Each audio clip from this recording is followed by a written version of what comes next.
Clock. Okay. I'm sorry, I just go by the clock. Ready? We're going to call this City of Gallatin Council Committee meeting February the 8th, 2022 at 6 p.m. Dr. J. D. Malone, Council Chamber to order. At this time, we'll have roll calls. Ms. Kittrell, please. Vice Mayor Fennell, Here. Councilman Alexander, Present. Councilman Fan, Here. Councilwoman George is absent, Councilman Hayes, Present. Councilwoman Love is absent, and Councilman Overton. Here. We do have a quorum.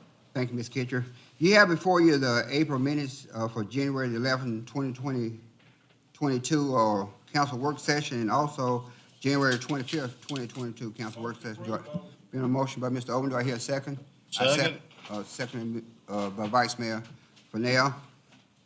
Any question? All in favor? Let me know by saying aye. Minutes approved. Public recognition at this time. Anyone from the public would like to come forward, please come forward. State your name and address for the record. You have 5 minutes. I'm coming, Big John. Okay. Are you keeping time? Okay.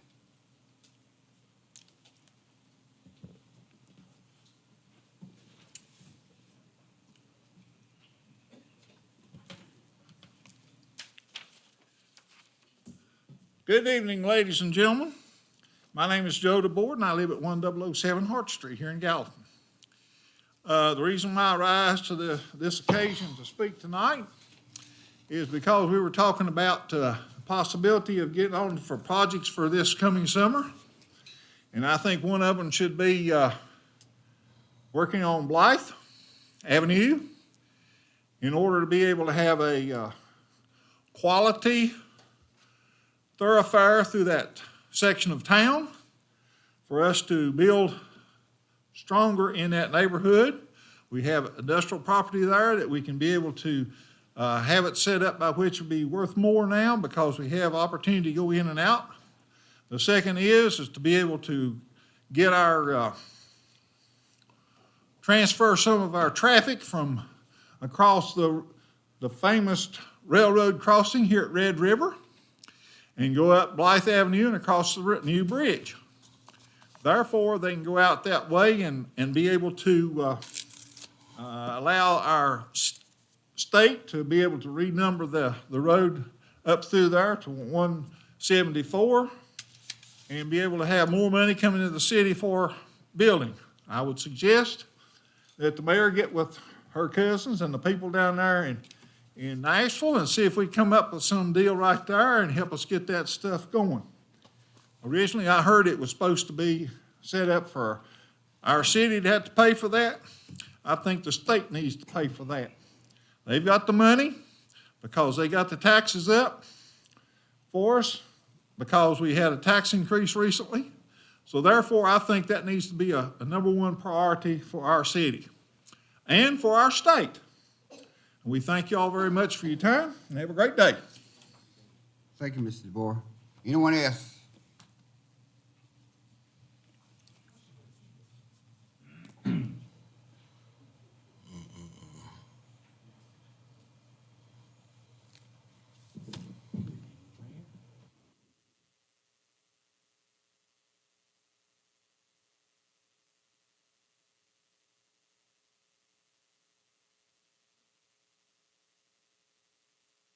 Good evening all, Pascal Javans, 1335 Longolo Park.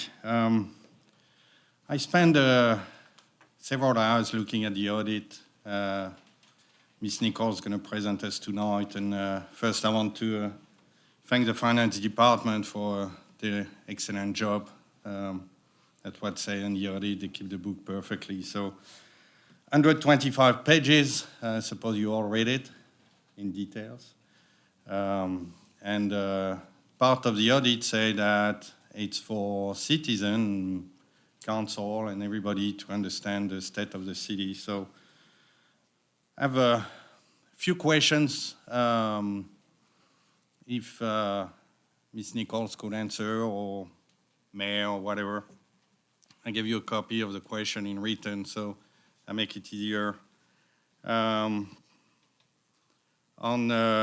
page 8 of the report, was page 29 of the Gallatin published, the city made revision to the original appropriation approved by the city council. Overall, this change resulted in a 14.6 million increase in budgeted expenditure and transfer out of the original budget. The increase of approximately 38.1% was mainly for capital expenditures. So if we could have some detail on that, that would be great. Page 14, capital outlay and capital project. If we could have some detail, that would be great too. Page 16, gas division construction in progress for $4.7 million. I don't remember anything on that, so I would appreciate if we could have details on that. Couple of stuff on the mayor office expenditure. There was a payment in lieu of tax of $197,000. I was kind of surprised to see that on the mayor office budget. So I'm wondering what that is. The staff already hit me is a long-term debt principal plus interest who top $79.8 million. That's a big number. So that's a lot of bonds and big giant number. Page 50, there is something about defeased bonds with proceed on new bonds. So it's kind of complicated for normal people to understand. So if you could have that on plain English, that would be great. Page 76 on the IDB, payment in lieu from industry was a negative number. So I was kind of surprised about that too. Why do we have a negative number? Page 88 and 89, on the water side, there is non-revenue water, million gallons, 700,000 million gallons, was said that it's 32.1% of the water supplied. So that's the same thing. I was kind of surprised to see that we have this amount of water was not paid. Page 94, the net change in fund balance of $19 million, but on the other hand, we have proceeds from long-term, 9.7 million, and intergovernmental revenues of 16.2 million. So I was wondering if we're living on bond and credit card debt. Page 96, will show us the main business tax. What's really interesting is a gap with a big business in town who employ a lot of people, but that business have been growing every year, but the assets valuation decreased from 76.3 million to 52.8 million. And the total percent of valuation from principal property taxpayer decreased from 33% to 26.28% from 2012 to 2021. On the other hand, the sales tax went up, so I'm wondering if our plan to try to get big companies to Gallatin is working, and instead if we could get more retail. Thank you, Mr. Pickett. And you have the rest, so thank you. Thank you, Mr. Pascal. If you don't mind, Councilman, may I Please. suggest, I think Ms. Nichols could help explain some of this to you so that it makes sense. Yeah, she'll be happy to explain it to you. It's pretty Anyone rote else? for most of us, but obviously it's not, it's confusing for people that don't. State your name and address for the record, please. Good evening. My name is Kunal Patel. I am the owner of Red Carpet Liquors located at 505 Garnett Court. I was made aware of a change that the city is considering to make, so I'm here to say a few things about it, if I may. I would like to thank the council members and mayor for giving me this opportunity to speak today. I would like to express my concern over the addition of another liquor license in City of Gallatin. And to that effect, I would like to share some numbers that we have done some research in trying to expand to other cities ourselves. City of Hendersonville has a population of 57,000. This is as per Google, so I may be wrong, but that's what I have. And they have 4 liquor licenses as of right now. They were supposed to add one more as per their bylaw, but they decided not to do that. So they changed their bylaws to restrict the number of licenses to 4. We also investigated City of Mount Juliet, which has a population of 38,000 and has 3 liquor stores. They added one more this year, but they have put in a requirement which makes sure that no 2 stores are less than 3 miles away from each other. So they are protecting the existing stores. City of Clarksville has a population of 152,000 and has 10 stores. They too were supposed to add one more license as per their bylaws, and they've decided not to do that. City of Portland opened up their licenses. Basically, anybody can go and open a liquor store in Portland, which resulted in several stores closing down because there was just not enough business and too much competition. So we have invested a considerable amount of money in our location, making it a destination and pride of Gallatin. That's how we wanted our business to be, and that's how we wanted to portray it. We wanted citizens and other people from other cities to come and visit Gallatin and our store. I would really urge the council members and the mayor to reconsider this change in order to maintain the quality and the service that we are providing as liquor stores in Gallatin. That's all I have. Thank you. Thank you, sir. Anyone else like to come before the council at this time? Anyone else? If not, public recognition is closed. Move on to mayor's comment at this time. I'll be pretty quick. I do want to remind everyone, today we have had 2 public meetings related to the Parks Master Plan that we are working on. It's Gallatin Parks and Recreation Master Plan. There is actually a survey online you can take. You can find it on Gallatin's social media pages. And it's actually surveymonkey.com/r Parks Survey, I think. I think that's correct. I bet I can find it really quickly. And so I'd encourage people to go take that because it's, yes, surveymonkey.com/r/Gallatin Parks Rec -survey. And you can find that online, take that survey, and weigh in on what you like and don't like about our parks and what you would love to have in our city and any ideas that you may have to improve our parks and recreation system and plan for the future. Also do want to remind everyone that the Stay Warm Shelter continues at First Baptist Church on Winchester. That's through the end of February. It happens every Friday night, beginning at 10 p.m. and going until 6 a.m. And President's Day is February 21st. Most city offices will be closed. On the 24th, there is a blood drive happening at the Gallatin Civic Center. And Good Morning Gallatin, which is kind of the legislative update that the chamber sponsors that happens each month, January through May, is happening in February on the 25th. It is going to be, I'm not sure where. That's not on my calendar. Do you know, Mr. Overton? We'll update you soon on where that is, but this month, the county mayor, Anthony Holt, will be giving an update, and that happens at 7:30. That's all for now, sir. Mayor, can I ask you a question? Did you go today to the Parks event?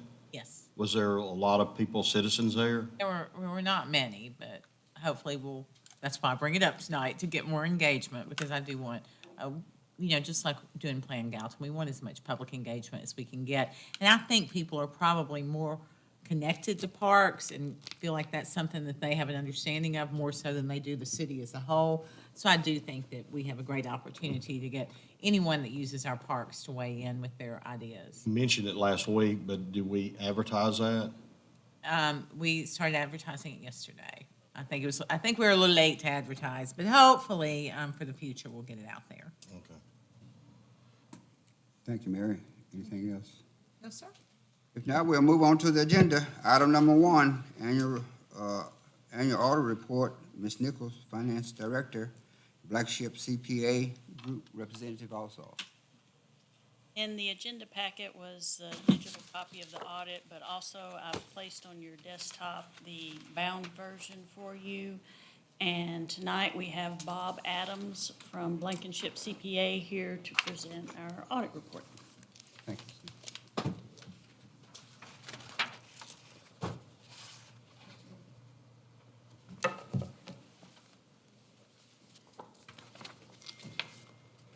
Thank you, Rachel, and thank you to the council for allowing us the opportunity to come and present our report.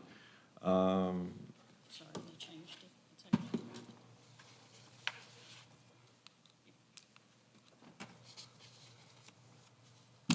right. So I will be very brief. As you can see, it's a 112-page report, and just want to give you a few highlights. If there's any questions, just feel free to let me know. First of all, the report was an unmodified, clean opinion for the report. The audit was done under government audit standards. There was a uniform guidance audit required this year, and that was because there was, I believe, $8.4 million of federal expenditures that are overseen by the federal government.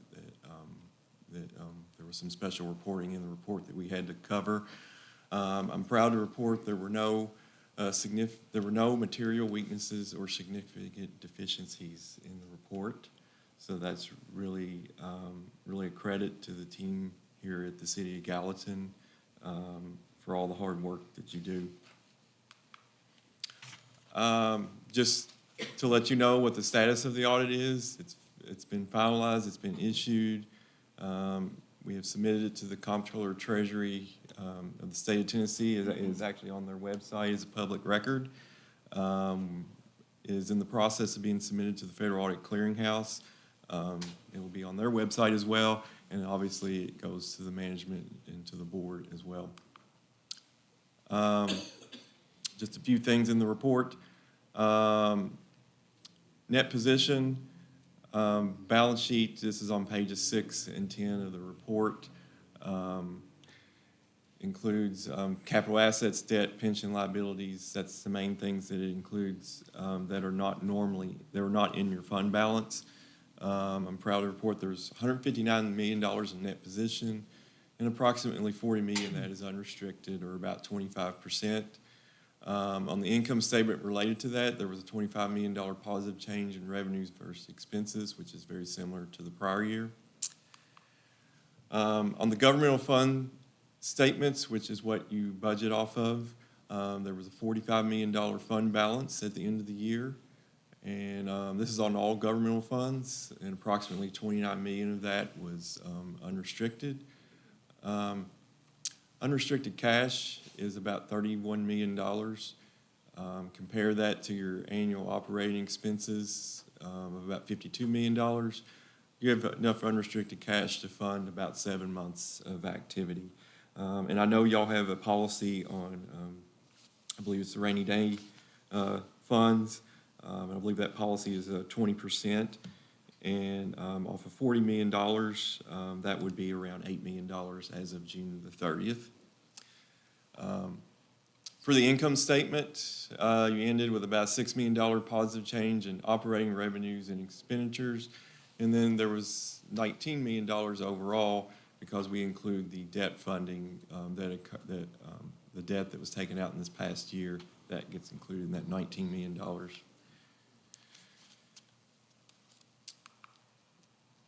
Utility funds are strong, $203 million in net position.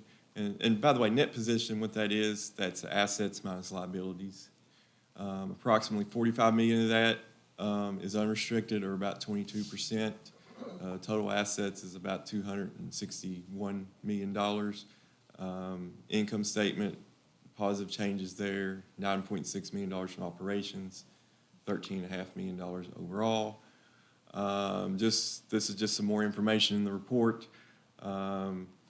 If you wanted to reconcile between net position and fund balance, which you budget off of, those reconciliations are on pages 13 and 15 of the report. Let's see. In the footnotes on page that starts on page 33, that just covers some of the more details on on some of the numbers in the statements. Statistical data, which Rachel and her team put together, starts on page 90, and that provides some very, that's not required data to disclose, but it's very relevant data. It's very helpful to see trend data for the past 10 years. And then internal control reporting starts on page 106 of the report, and that is the report that indicates there were no findings that I mentioned earlier. I've already covered the uniform guidance. I believe I already covered 8.4 million of that fell under single audit. State of Tennessee awards on top of that was about 1.3 million. And then just a few other things, matters for the future. There is a new debt policy. It was issued by the state of Tennessee in this past year, and it does have a process for lease approvals that have to go through the state should the city ever get into any lease agreements. And then, one thing we're seeing as a firm, there's just a lot more grant compliance that occurred not only this past year, but with things such as ARPA funding. We're going to see a lot more of that in the future. And that's everything I had. Was there any questions or anything else to go over? Any council members have any question for Mr. Adams or Ms. Nichols? Any? Not, thank you, Mr. Adams. Appreciate you so much. Appreciate it. That Ms. Nichols was pleased, and we were, it's always nice to talk to the auditors and then reaffirm your confidence in what we know is a great department and a very solid finance director. So we're very, very grateful to you and your department for keeping us financially sound and I know, and we like that, and I think that you have helped for a long time keep the city on a good path so that we don't have any financing challenges, so thank you. Again, thank you, Ms. Nichols. Job well done. Thank you, Rachel. Thank you. All right, item number 2, discussion presentation of future growth in Music City Executive Airport. Mayor Brown, Lieutenant General Dennis Cavian, U.S. Army retired, and also Doug Brown, chairman. I was just going to introduce. Oh, I'm sorry. No, that's fine. I don't have anything much to say about it, except that I'm very excited. I've actually seen a sneak peek of this presentation, and so I'm just very excited to have you here. And Thanks, Mayor. Well, thanks, Mayor, City Council. Let me introduce 2 folks that are with me. First of all, Doug Brown, Mr. Doug Brown, who's chairman of the Music City Executive Airport, and Mr. Jeff Dunham, who is your airport manager and doing an absolutely remarkable job. Our purpose tonight is simply to update you on some things that you've seen if you've driven down Airport Road, but you may not understand what's below that surface in terms of the opportunities that your airport's bringing to the community. So if you look back to the mid-'60s, built a new airport terminal. You had a 3,500-foot runway, and we supplied great support to the general aviation community. You saw very little business jets or commercial kinds of activities that landed at the airport. What's happened since then? Extended the runway to 6,300 length. Oh, by the way, there's only 3 runways in Middle Tennessee that are that length other than BNA. You've also provided 15 new corporate hangars. We have currently 64 T hangars that are out there on the airport property. We've got a full-time fixed base operator who operates 7 a.m. to 7 p.m. 7 days a week. We also have a flight school. Many folks don't know that we in fact have a flight school out there, currently with a little over 40 students. We have 60, as of today, 61 people on the hangar wait list who either want to buy or build, and Doug will talk a little bit about that growth and how we're going to try to take care of it. So your Music City Airport has moved from being an airport on the outskirts of Gallatin to being a real economic powerhouse. Back in, even when I got here some 15 years ago, we relied a great deal on this county for resources to help us make it on a day-to-day basis. I can report to you today that your Music City Airport is self-sustaining. And that's good news for Gallatin, it's good news for the community. So let me turn it over to Doug. We want to take just a few minutes to run through some charts. Our purpose is not to bore you with statistics, but so you have a depth of understanding of what the potential is for your Music City Executive Airport. Thank you, Mayor, and thank you, Councilman.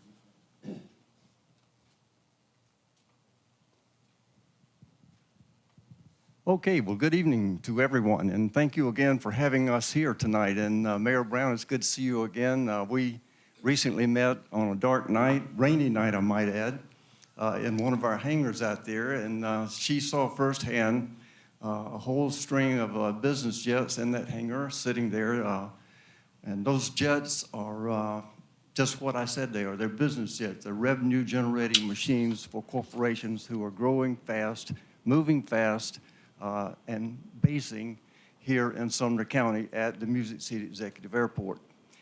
And so what we have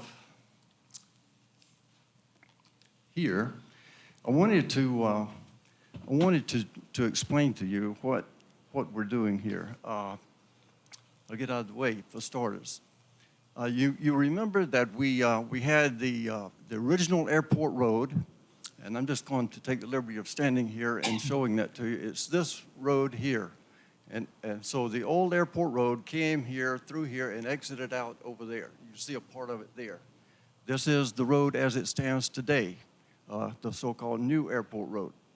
And what we've done with this airport in this period of time, just since that road was opened up, we have managed to build and have operating two very large hangars here that are businesses based in this town, in this county, in this city that have come here since that was done.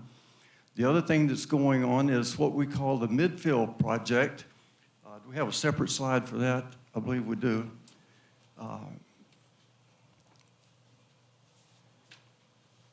There we go. Can you align me with this? Okay, so picking back up where I left off, this is the new airport road. This is the old airport road. And so when this land became available to the airport to develop it, we did go right away into what we call the Northwest Apron. So this property here is leased. It's only waiting now for utilities to be hooked up so that they can have the occupancy certificate and they'll be moved in. This is known as the Midfield Apron. The runway is here. So the Midfield Apron is another project. And on that project, we have state and federal funding over the last 2 years, just over $8 million, I believe, that we've used to develop this concrete pad. This will be coming. That's in the works right now. That's our next most recent thing to get done. All the pink boxes around that, for your purpose, represent new hangars. The thing that's interesting about it is that's not just a pipe dream from Doug or Dennis or Jeff. We actually have tenants who are waiting for those hangars to be built so they can move their equipment onto this airfield. We're furnishing, the airport is furnishing the apron, the concrete. All the tenants that are moving here will build their own facilities. And we will lease them the property for them to build their facilities on. So basically, that project is not even really started yet, and it's already sold out with aircraft wanting to come here and base here. Some of them are private owners, some of them are businesses. But the point is, the airport is growing, the demand is growing for aviation here in Sumner County, in this part of Tennessee. So we wanted, as Dennis said in his opening remarks, we wanted you to be aware of this. We wanted you to see how fast this area is growing.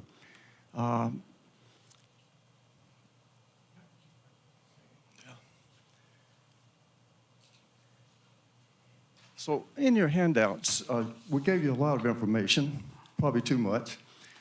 But one of the things that we prepared, and we're going to be using this in a lot of places, and so you have what's called an executive summary. The executive summary simply describes in 1/2 page our level of enthusiasm for what's going on at the airport, the reason why that we know that it's the right thing to do. We have more potential customers coming to this airport than we have places for them to come to. So we've got more opportunity, John, than we've got real estate. And so we're having to be very careful about how we slice this up, John, and say, okay, you know, we can put a maintenance facility here, or we can put a large hangar there. It depends on what the business is. But it's no shortage of businesses wanting to be on this airport. Those businesses bring their business to Sumner County, to Gallatin. And some of them you know, some of them, James Fitton was in our gathering in the hangar, and he's well aware of who has a lot of interest in this airport because it's the airport in this community. So James and his team have done an outstanding job. We've done a lot of things together. We've talked a lot together about how we approach these things. But we want you to know that it's growing almost faster than we can prepare for it. So we've had a lot of help. We have a really strong, bright future. And then we move to another project that's so deserving. This town, this airport is so deserving of a new arrival and departure building, also known as terminal building. The one that we have now is very small.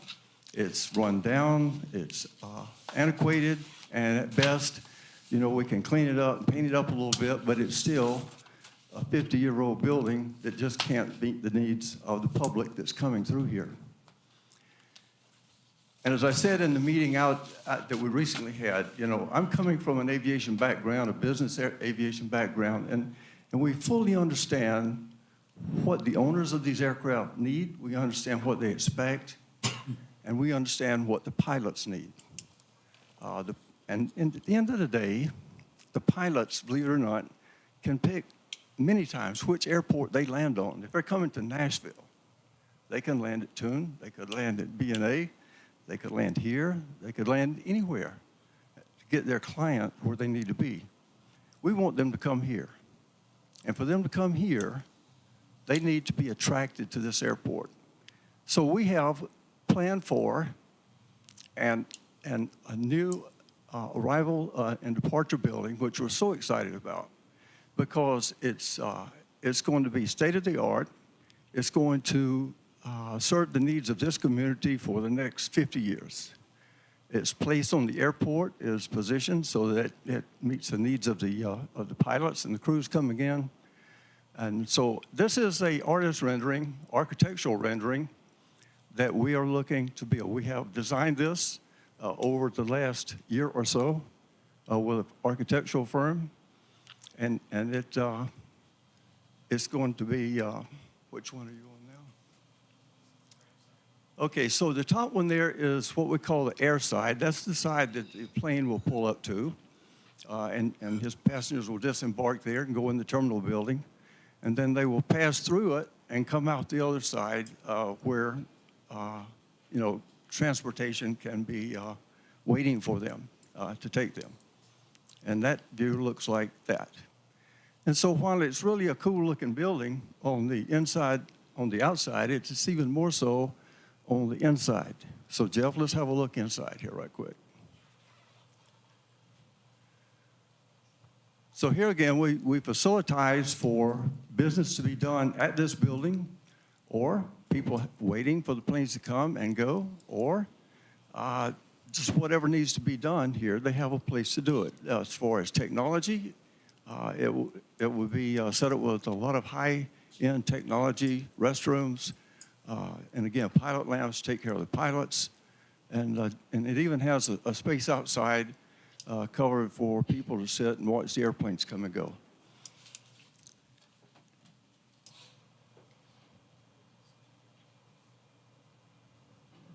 Do we have an upstairs picture there?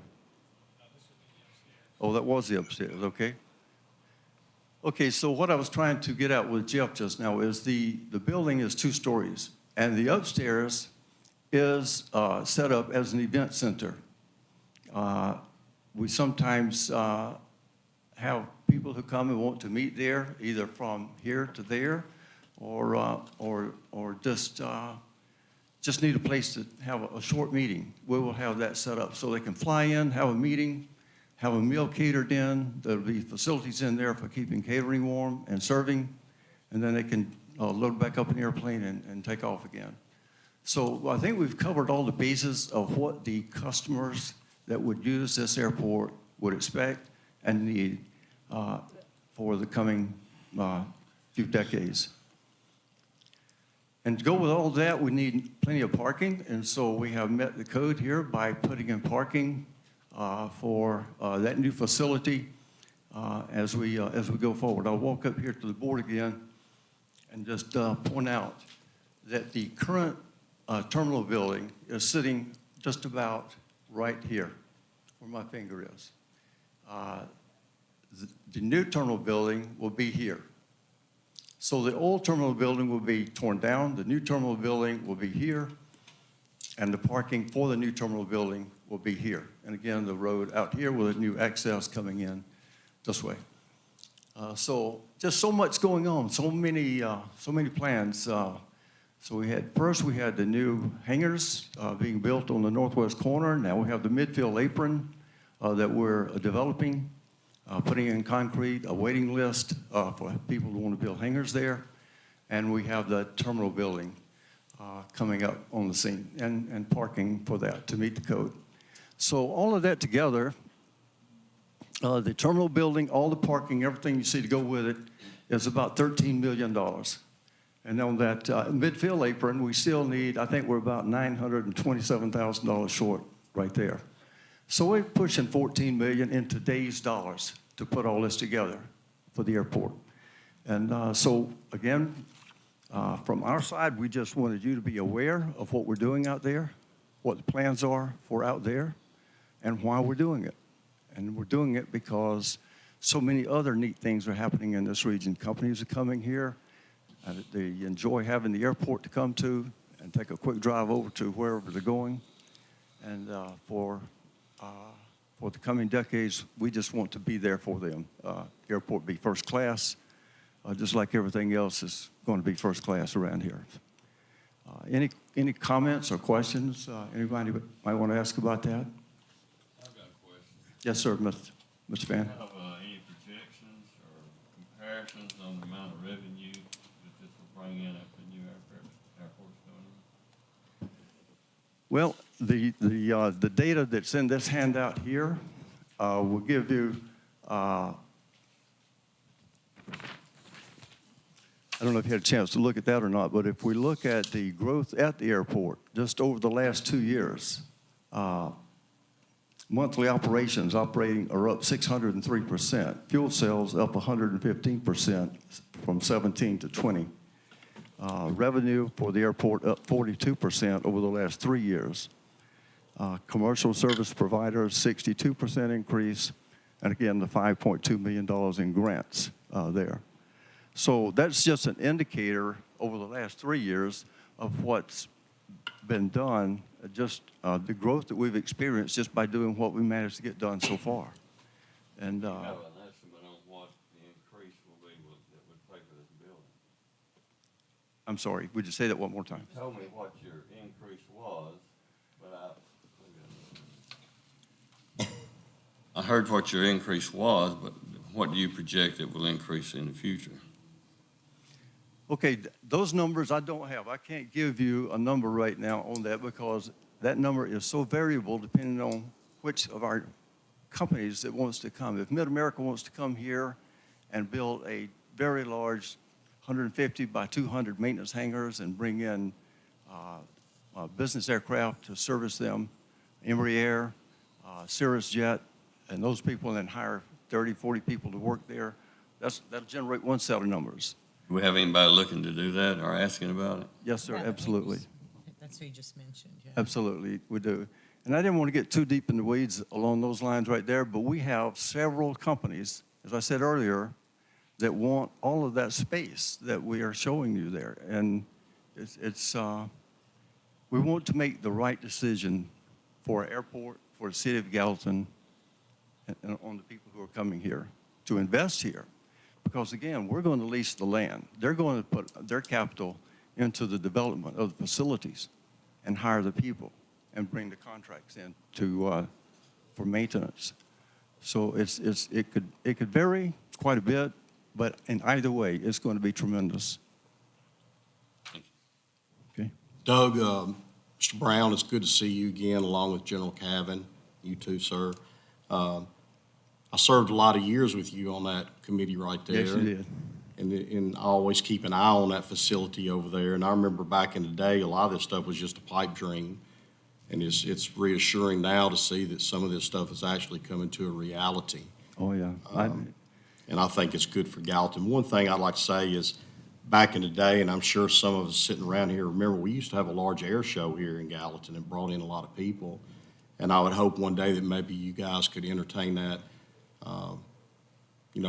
putting that on again for the city. I don't know if that's on your agenda or not, but that was a big event back in the day. Yeah. Thank y'all, and it looks good what you guys are going to do and what you have done. I can see a lot of changes now than what it used to be. Sean, you're very, very correct. It is so exciting, and it's not a pipe dream. I sat in those conference rooms and looked out those windows and heard people talk about moving that road for I don't know how many years. But once the road was moved, we did what we said we were going to do. We're going to take the road, we're going to develop the airport and generate more business for that airport, this county, and this city. And now it's well underway. In fact, as I said before, it's sold out. We know we send out letters of intent to, we ask for letters of intent for interested parties. And how many do we have, Jeff? No. 9 letters of people committing to build around that Midfield Apron right now. All they're doing is waiting on us to get through the development of the superstructure, the site. And that's going to happen really, really fast. So again, it's not a pipe dream. It's not any kind of a dream, but it does take a certain amount of imagination to say, I'm going to walk in here and tell you guys we're going to build a brand new terminal building, and it's going to take $13 million, and which we don't have, but we do have various venues that are interested in that. And so, it's doable, and it's going to happen. And so I just want you to know that. Again, I'd like to say I'm glad it's coming to a reality. Yeah, yeah. So any other questions? Any other Or council thoughts? members have anything else? So much. Nice Okay, thank you so presentation. much for your Appreciate it. time. Thank you. And look forward to having you guys out there as we progress. And we'll throw some kind of get-together in the new terminal building, Mayor, when we get it put together. Well, thank you, and I appreciate, I know a lot of you all give a lot of your time and expertise and hard work to move this airport along, and you've come a long way, and you're going a long way, and so we're excited because it does have an economic impact, but it also has an impact in our community that's not necessarily measurable. I think it's about our image and about the success of our businesses, Yeah. and even for a lot of people, just about ease in travel. So Yeah, yeah. I have friends that fly into that airport every weekend to visit their father, That's right. You mentioned the word image. Again, I think I said this the other night. The people who fly in those airplanes are business people. They're really nice people, and they really expect nice treatment and nice facilities to go along with everything else they have going on. If they're going to invest in us, we need to invest in them. Based on how they see us, they will either help us sell or help us go the other direction. We think they'll help us sell. You want them to come back That's right. time and time again. Okay, guys, thank you very much. All right. Appreciate it. Thank you. Thank you so much. If nothing else, we'll go to item number 3, continued discussion of liquor store license. Ms. Kitchell? Yes, this is just to open discussion again on what the council might want to do with this, because we've had so many requests from both sides. So, Councilman? Discussion about the liquor license? Talk about the quarantine. The last discussion we had, I think Ms. McCauley brought up, I don't know if it's Ms. McCauley or not, but I thought we was on board about opening it up to everybody. making it fair to everybody to have a liquor license. Well, and you know, I've been talking to a lot of people, trying to get a lot of different perspectives on this and trying to figure out what the right thing to do is. And certainly I don't want this body making a decision without all of the body here.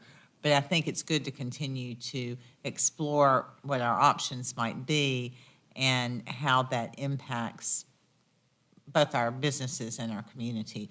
And so, you know, you look at it from a free market capitalism standpoint and you think, well, why wouldn't you just open it up to everybody? How's it different than convenience stores or gas stations? But then in talking to someone that I spoke with that actually used to own a liquor store and kind of understands more of the ramifications, he shared some points with me that I did not have. And that was, one is that, you know, liquor stores are so highly regulated that it makes it kind of difficult to compete anyway, and that the profit margin for most liquor stores is pretty low.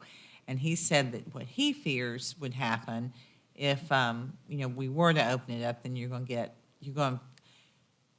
to run out your small independent businesses that have a dream and a passion for the community and open it up to the bigger stores that have the cash, because he said that was another piece. It's very hard to get financing for liquor stores because of the type of business it is. They also have regulations that convenience stores and other stores don't have, requiring them to close at certain times and that kind of thing. So it is different animals, and I certainly align more with the whole free market trail, but I also still don't really understand the history of where the liquor store, I can guess where the history of the liquor store regulations came from, but I'm not certain.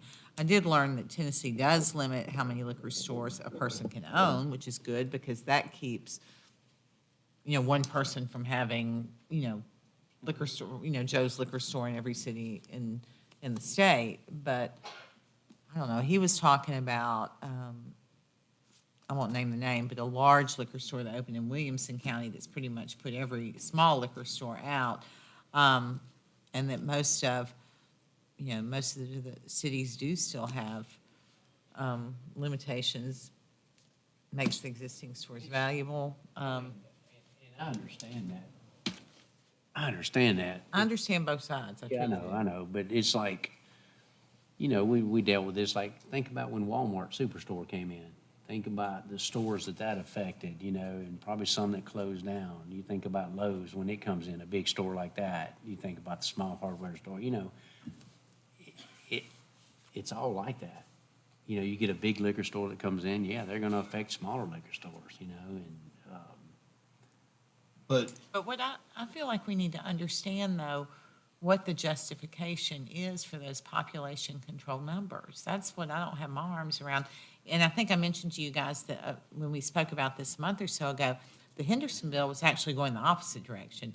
They were increasing their population ratio to the number of liquor stores. In essence, really locking down a much smaller number of liquor stores in a much larger community than what we have in Gallatin. And I had the conversation with the mayor there, and I said, how does that not interfere with a free market capitalism perspective? And he said, I can't really argue with you. I said, somebody's got to help me, you know, kind of understand why this is a thing with liquor stores. why did Hendersonville do that? I didn't get, they thought it was the right thing to do for their city. But then, you know, you start feeling like in our community, are we favoring a type of business by putting limits on it? Or are there other reasons beyond the difficulty in financing, the low profit margin and the restrictions they're put on them by the state that make them somewhat different, that we want to make sure that they have the best ability to be successful? That's kind of where I am thinking right now, but no one has said to me absolutely solidly that is the rationale. I'm Susan, hoping somebody listening to this could. Susan, has anybody challenged any of the law that's out there now as far as regulations of liquor stores? Proximity to. Not that I'm aware of recently. You know, I don't know if you guys would be open to this, but I would love to ask Mr. Patel, since he's here, if he's still, I see you, if you have a perspective, kind of what I was just speaking to, what is it that makes liquor stores, and you can come up to the podium, if this is okay with you guys, is it? No Yeah, it's objection from fine. council is fine. I just am really wanting to know, how is it that we can justify liquor stores being treated differently than any other, business? So what you just said is absolutely correct. Whatever sources told you, the margins are very, very low. The risk is very high. The investment is really, really high. So, a case of beer costs $30. A case of liquor costs $300. So the amount of money that needs to be invested in a business to be, to attract people to come to you, it's just like you gave an example about Walmart, right? Why would somebody go to a Walmart and not go to a smaller grocery store? Because they feel like they will probably get everything they want from Walmart. They may not get whatever they want from a smaller store. So Walmart is giving them that opportunity, and they don't have to make multiple stops. So to get to that point, you have to invest a lot of money in that business and in inventory and in all the other things, that goes with that business, which is, and I operate both convenience stores and liquor store right next to each other. So I understand both businesses, and I can tell you that the liquor store is completely different from any other businesses out there because the Tennessee ABC has so many restrictions on us. We can't be open, and we can't be open at certain times. We have to be closed on certain holidays. We have to close before certain time. We cannot open before certain time. And you can't own more than one, more than two. More than two per person, that is correct. So any individual can only own up to 2 liquor stores in the state. Could I ask him one question? So if we decided that we was going to expand our sales and we made it to where we do expand some, but we put a mileage, as you said, there's some places it does. If we put a mileage restrictions on that, would that help?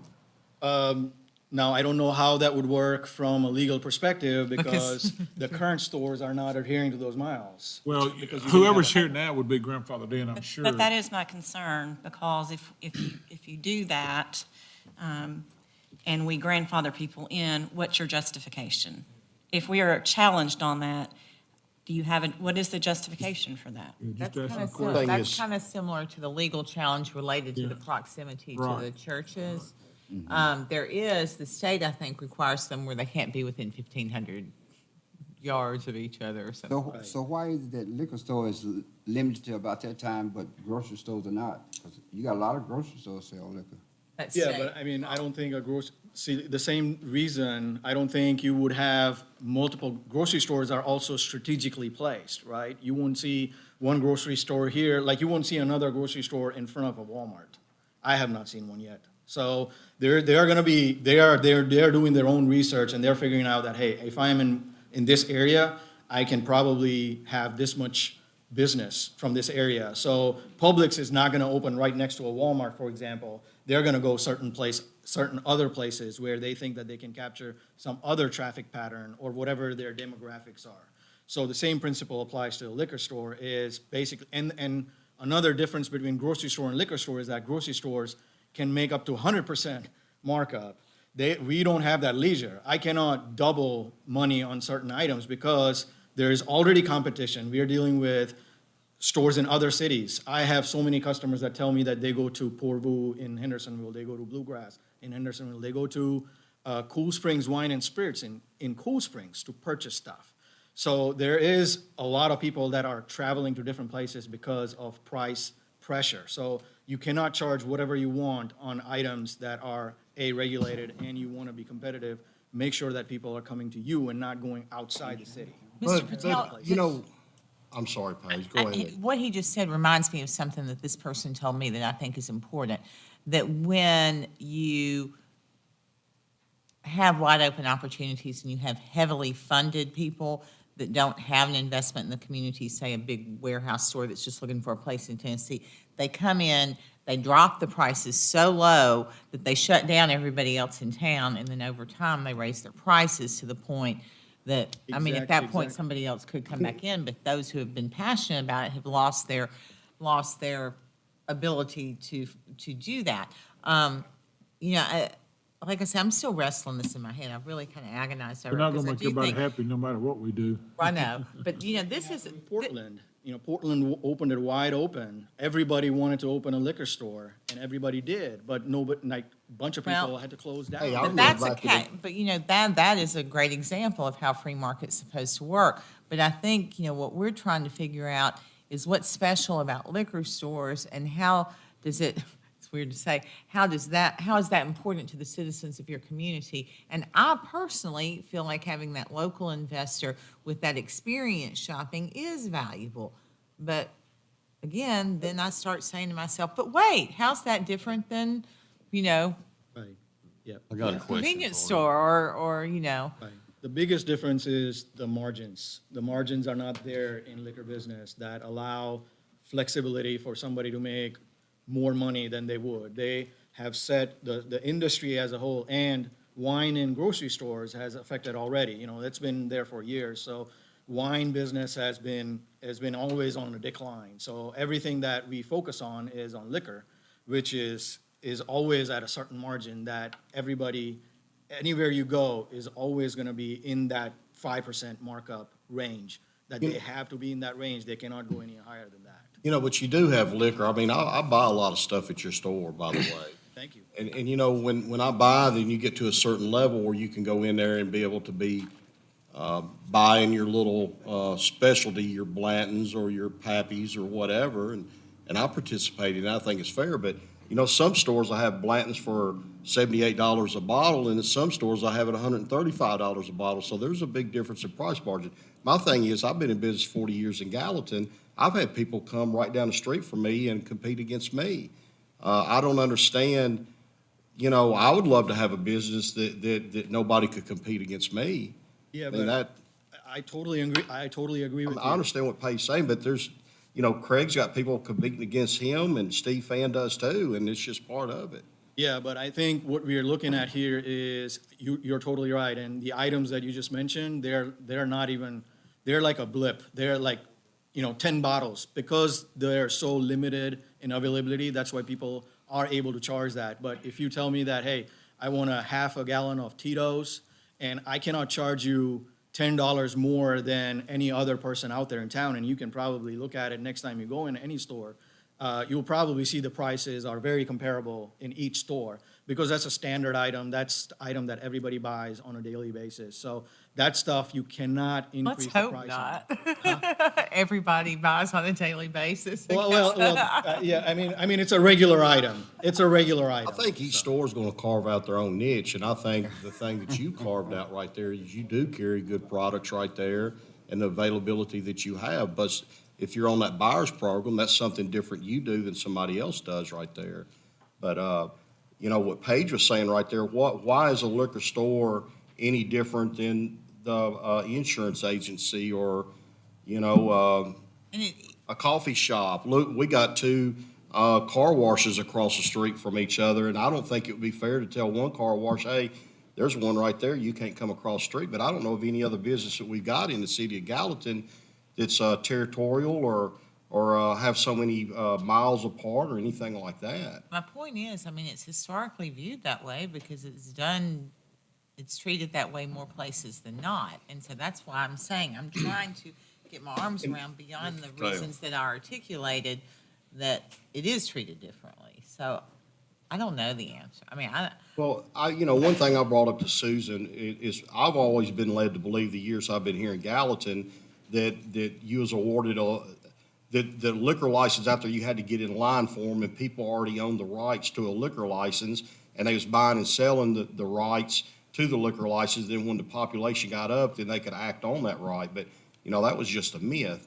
And how this started out back in the day, it was told to me, I think by somebody that might have been Prohibition, is what started the limiting of liquor once the Prohibition was over. I don't know, but. I think it started when we went from being a dry city, or every city as they transitioned. They didn't want, liquor stores where kids walked by, and they didn't want them on every street corner and that kind of thing. But, just as a reminder of kind of the path we've gone, when they were passing the wine and grocery stores, that's when Gallatin upped the population for a new liquor store to be required. And what you described is exactly the path forward. The situation we're in now, though, is we upped that population because we thought it was gonna have such a hit on liquor stores. I mean, I say we, a lot of us weren't here then, but I think they thought there was gonna be such a hit on liquor stores that it would put you out of business. And so that's why, and of course you weren't here then either, but they increased the population number to help liquor stores survive with that, what they thought was gonna be a really big hit. I've heard that that reduction in wine sales was about 10% was the impact of that. And with our population growth, our liquor stores are still doing better than they would have even if we had not increased that number. But the current scenario that we are in currently is, I think the number we figured was 80,000 before we would be able to allow for an additional permit. Now, on the one hand, that makes your license very, very valuable, but, Right. you But that's know. what allows us to create a business. Like if I, so I'll give you an example. If I, as a business owner, knew that there were unlimited licenses available in Gallatin, I would have not invested the money that I invested in my business because that would not make sense from a business perspective. So that allows us to make sure that that business is going to be viable, and I'm able to provide that service to the citizens of Gallatin and of other cities and attract them to my store is because I have that some sense of security that makes sure that, hey, if I'm investing so much money in this business, it's going to probably pay for it over a period of time. You So- had to not very many years ago because Right. that was the only way to open a liquor store. Yeah, so that's how I got into business, because I didn't have a license. I had to purchase somebody else's store, and then we moved that store to the current location that we are in right now. So, You know, I understand that, and congratulations to you, but, and I'd say some of us business people up here, you know, I had no security. Hey, I got a question for you. Yeah. You can sell beer now, right? we can sell beer, yes. Okay, do you think a convenience store should be able to sell liquor? I don't know. ABC would No, not answer the allow que- that. It's a yes or no answer question. For me, it is. Well, you know, certain states, they do. Certain states do We're allow. not in certain states. We're in Gallatin, Tennessee. And do I- you feel like, as a convenience store owner, they should be able to sell liquor and compete with you? Because you're competing with convenience store now. Well, I'm not competing with convenience stores because my main product You is, got beer in your liquor store? I do, but it's my Okay, main competing. product is No liquor. matter what you say, you're competing. Yes. Well, then I'm competing with every other product that I carry, right? I mean, the state allows You're you in to a sell. convenience store. What kind of margin did you have on your tobacco? On a tobacco, I think they're restricted now to like 16%, I think. That's the limit. Higher than alcohol, You had right? fuel in your convenience store? Yes. What kind of margin did you have on that? Well, that fluctuates based on prices. And it's So very low some even when it's days, high, right? huh? It's very low even when it's high, right? It depends on how much, you know, it's obviously market driven. So if the store down the road is selling it for $3.09, obviously I can't sell it for $3.19, so I have to sell it at $3.09. Whether I'm making 5 cents, 3 cents, 2 cents, it You is what think it convenience is. stores should have wine? They already do. I'm not meaning to be rude, but we asked him up here for an informational perspective, not to force you into a debate. And so I think we need to be Say this, you got considerate. the best, I think, one of the best looking liquor stores around, I won't disagree. yeah. Yeah. And I mean, you know, and I'm gonna be honest with you, the big stores, I'm not gonna sweat over it, you know, because I have created my business strong enough to withstand anything that comes my way. But it will wipe out a lot of stores that are already running here, have been running here for years. Gallatin Liquor, for example, you know, have been around for years and years, you know. Even though they have been around here, they are my competition, but, you know, they're gonna be wiped out if more stores come in, because obviously it's gonna, you know, if somebody opens one store right across the street from me, it's obviously gonna impact my business, you know? And it depends on how much power they have to get in, to be able to compete, you know, all that. Like you said, you know, I don't disagree with free market, but I think it also depends on the type of business. You know, and I don't know about your business. I don't know what kind of margins you make in your business. If you are able to say, hey, I'm gonna offer an insurance policy and only make $500 to one guy, and then I'm gonna charge $2,000 from another guy. Well- You have that ability to do that in your business, good. But, you know, we certainly don't have that ability to do that in our business. Okay, But you know, if you think about it, it's just like the mom and pop stores, you know, they Yeah, were I- moving I- fine I- then, but I as don't- the I don't city think- grows, I don't think we're gonna have more Mr. stores coming in. Patel will put himself out there to engage with the debate with this whole city council. I just Okay, really I would- want you to kind of help me better understand. And so, you know, I would certainly say, you know, if you have other people who have similar views, or if you have more information you want to share with any of this council or me, I would wish you would do that. And I just really appreciate you coming up here and answering the questions. I'm sorry to put you on the spot. Absolutely. All I will say at the end is that you can look at the easiest way to decide if it's good or bad is look at other cities that have done that. Murfreesboro is one of them. Portland is another one. You would find out if you talk to those mayors, you will see that there is an impact. I mean, I understand free market, but then you're also dealing with a business owner that has been running that business for years and years and years, and we are driving them out of that business Mom and pop. for no reason, you know? I mean, I don't think that you would gain much by opening that up. And I'm gonna leave it up to the wise people who are running business. If I was in their place and if this was wide open, I would probably not open a store in front of me, right? And not in front of Red Carpet Liquors. I wouldn't open another store because they know that it would be very, very difficult to compete with a big store. Just like you were saying right now, you know, having free market. But on the other end, it is gonna affect the small stores, the stores that have been doing business for years and years. And it's Do you all gonna wanna it's have gonna another definitely close them discussion down. later on, or? I'm gonna make a We can talk motion about that this we- all night, really. Excuse me? I said we can discuss this all night. No, I'm Do just we gonna need go to ahead have- and make a motion. Let's push it up to council. And my motion is to, make a motion to, open it free trade to anybody for liquor license. I do not think we're ready to go there. I think we are still. Been a motion and a second. Any questions? Are we moving it to council? That's, Moving it to council, yeah. That- We can continue discussing. Discuss it at that's, council. that was his motion. City attorney, is that proper? Yes, I'll have to draft I'll draft a revised We ordinance to just that having effect. discussion tonight. That's all. Just because we moved to council don't mean we can't. Well, I know, but that's, So, all right, there's been a motion and a second. Any question? I just don't think we're ready to do that, and I think, you know, we've heard from one existing business owner and still not understanding the perspective from which liquor stores are historically and largely treated differently. And I mean, I was the one who said, why doesn't it make sense to just open it all up? But we can discuss it more at the next one. And All right, well, we got a motion and a second to move it on. All in favor, let it be known by saying aye. Aye.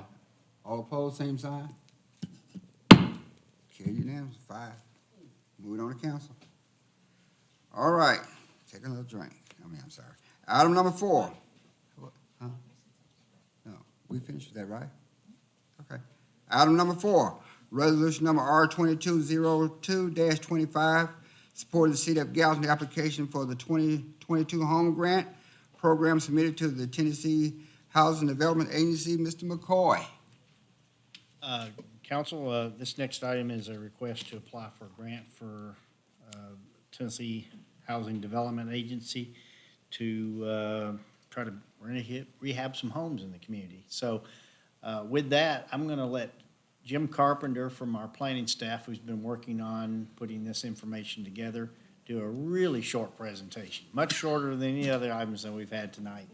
So he will give you a summary of what this program is, where we've been in the past, and what we want y'all to do for us. All right. Thank you, Mayor and City Council. The City of Gallatin has worked with the Home Grant Program in the past to rehab owner-occupied single-family homes. Most recently, some of y'all may remember the city working on a grant in 2014 that rehabbed 7 homes, which was finished by, completed in 2019. This is an example of one of the houses that was rehabbed in that grant, 329 East Smith Street. And in January, THDA issued a call for applications with a deadline of March 11th. Staff has reached out to other stakeholders in the community and other communities in the county to see if there is any interest in applying for this grant. And there seems to be limited interest from other communities at this time. So the planning department requests that the city apply for a full grant for this program, which is $750,000. It's an increase from the $500,000 limit that was there previous for single-family owner-occupied home repairs. The timeline, the money would have to be fully committed by July 1st, 2024, and then fully spent by July 1st, 2025. So we're looking at about a 3-year window for this grant. And what's on the screen in front of you, the houses in red are homes that we worked on during the last grant cycle, and the blue pins are residents that have, or citizens that have reached out and inquired about this program since. So with that, and also previously, the city has worked with the Greater Nashville Regional Council to administer this grant. Staff anticipates working with them again in collaboration for this grant application. And with that, I'm happy to answer any questions that City Council may have. I'm kind of particular about the grant because we had a grant before where some houses over in the 5th District got approved to be revamped, and they never did. So what's the guarantee that, I mean, should we not go back and look at the house that was approved before, that didn't get approved, or? So, legally, if we were awarded this grant, we would have to do a completely new request for applications, go through the cycle completely from square one. That's not to say that we can't look at those houses with some weight whenever that process scores, but I wouldn't necessarily have a full commitment to do those at this time. When was the period that you speak of? Because You remember, Mr. McCoy? We looked it up. It was Mr. Jenkins' house that was approved to be revamped and. Yes, sir. What, part of the program is, Disqualified. part of the program is that, as Jim was mentioning, there is an application process, and then there's an inspection. And homes are inspected, and if they are too dilapidated, they will not participate in the program because it's just too costly to, you're not spreading the money around. So what's happened is we had a limited number of funds, and then they identified homes that are eligible and some homes that were not eligible. So they were only able to take a certain number of homes, and that's why now we want to open that up again. Those people who were not funded last time may be eligible to qualify this time around, but they'll have to make application. If y'all approve us moving forward with this resolution, that will get the wheels turning, and we will have a public meeting where we invite the public in and explain the program to them, what the qualifying and non-qualifying activities or events are. And so at that point, we'll have a better idea of whether or not it would be a good idea for someone to apply. Motion to send it to council. Second. A motion and a Bill, second. Bill, there's no cost to the city, correct? Question. No, it's not a cost to the city. Although there is a staff time that we will be involved, there is an administrative fee that we would essentially use the grant funds to pay GNRC to do that administration. And a motion and a second to send it on. Any question? All in favor, let me know by saying aye. Motion carries. John, I said aye.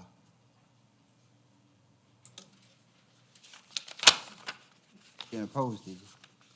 That was quick. I didn't say nothing, but I was saying aye. Okay, sorry about that. All right.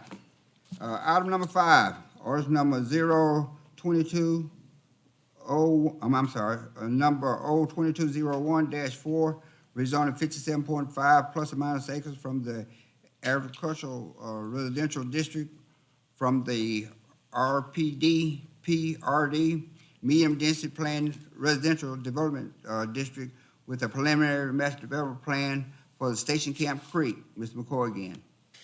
Okay, council, this item you may be familiar with. This is a request to rezone 57.5 acres located on the north side of Long Hollow Pike, just to the east side of Carrollton subdivision. The applicants have been working with the city staff for quite a while to get this project underway. They had presented this previously to the Planning Commission, and the Planning Commission recommended denial because of certain lot sizes that were initially identified as part of this project. They had originally had 157 lots proposed. Some of them were narrow, including narrow lots similar to the ones that are in Carrollton. However, the Planning Commission was uncomfortable with that, so that recommendation from the Planning Commission came back to the City Council back in December and at the council committee meeting, and council, let's say they had a cool reception and advised the applicant to return back to the Planning Commission. It did go to the Planning Commission in January with larger lot sizes, a reduction in the number of lots to 145 lots, but the street design was basically the same. The Planning Commission, after reviewing this revised plan, unanimously recommended approval, and that's why we're here and asking you to move this item onto the council. There was a recommendation, again, a unanimous recommendation for this rezoning request. Motion send it to council. Motion made by Mr. Oden. Do I hear a second? Second, Ms. I do that, I mean, we asked them to send it Van. back and make it bigger lots, and they did exactly what we asked them to do, so. Okay. Motion is second. Any other questions? All in favor, let it be known by saying aye. I have it. Motion carries. Item number 6, orders number 0202-8, updating purchasing policy. Back in the fall, I informed y'all that I would be updating some of our policies and bringing some new policies forward, and this is the last policy that we're updating for now. It's our purchasing policy. I left on your desk the 3 changes that we've made to the policy. The first one is adding a new item that does not require a bid, and that's when we purchase used vehicles. That's on page 4 of 21. The second item is a new paragraph that we've added regarding state or federal funding that we might be spending. There are lots of stipulations on some of the federal grants and state grants that we receive, and we just want to make sure that on the front end, we're following all the procurement rules, so that doesn't jeopardize any of that money having to be returned to either the state or the feds. And then on page 19 of 21, we rewrote the sale of surplus property paragraph to just mirror what we actually do. The wording in the old policy was a little vague, and this one specifically names gov deals as how we dispose of surplus property. Motion send it to council. And a motion by Mr. Oden, a second by Mr. Hayes. Any question? All in favor, let it be known by saying aye. Ayes have it, motion carried. I also left you a copy of the revised version that has page numbers on it. The one that was in the agenda didn't have page numbers, so the one that I laid on your desk will be the one that goes to council next week. All right. Item number 7, resolution number R2202-23, establishing capital improvement program. Ms. Nichols. And this is final policy we're going to try to get in place. It's a capital improvement program. We are going to formalize it's basically what we get every year at budget time when we ask the departments to give us their 5-year projections. We're going to formalize that into a capital improvement program. We'll request that the departments complete a request and status form. It will give us information about the project, if they anticipate getting any grant funding for it, or if it's going to be a large item and we'll need to put bond funds towards it, or if we'll be able to cover it in our operating budgets. And then, based on the submissions from the departments, we'll create for you a document similar to this every budget year that will summarize the items. It's a good tool for the government to have for long-term planning, and it's one of those documents, policies that will help us with our bond ratings, the rating agency and the investment community see this as progressive, forward-thinking, good planning for the financial statement. Motion, send it to council. The motion made by Mr. Odom. Second by Mr. Hayes. Any questions? All in favor, let it be known by saying aye. All opposed, same sign. Motion carries. Thank you. Item number 8, resolution number R 2202-21, approving reclassification for Attorney's Office Risk Manager position from hourly to salary. Risk manager position should have been salaried when it was created. What happened was an hourly person forward at the time, and that what that created was let